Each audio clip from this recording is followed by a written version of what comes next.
One of the themes that comes up a lot in these video tips and in the written tips I publish on the Mastering Laravel newsletter is that I like consistency. Why? Well, consistency means I can think less, and it's not really about being lazy or not liking to think, but it's about allowing myself to focus my decisions on things that actually matter. And the common things, the things that don't require my attention, if I keep them consistent, I can just ignore them and just do things one way, the same way, all the time.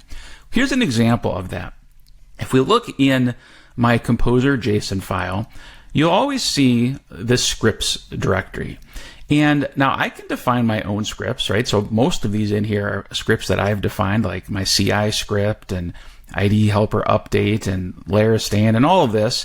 But then you'll see scripts like this that come in a default Laravel install. And these are actually scripts that fire when Composer emits different events, like when you do Composer install or Composer update or different things like that. So what I want to point out is, like, while these things seem the same, they're actually slightly different. And where this comes up is in how you run them. So for example, if I want to run, well, I think what I had, Larastan, I can just type Composer Larastan, and this will happily run my script. All right.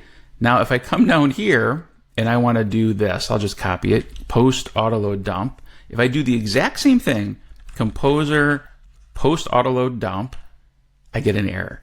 Command post autoload dump is not defined.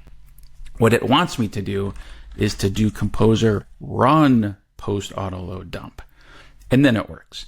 Why is that? First of all, why is that happening? Well, the reason is these are actually Composer events. Events get fired by Composer actions, and then if you define a script that matches the name of a Composer event, it runs the script for you. And it does so with Composer run script and the script name. Now, for Larastan, even though that's a command and I don't have to type run, I can type run. So if I do Composer run Larastan, it will happily run that. So that's my point. Because there's this like subtle difference that I would have to think about and remember, like, if I want to run this command, do I include run or do I not need to? What I just do, I just always type run. Composer, run, whatever. Even if it's not needed, it's one less thing I have to think about. So look for opportunities in your day-to-day dev workflow where you can just be consistent and you can just eliminate some of these frictions and some of these unnecessary decisions.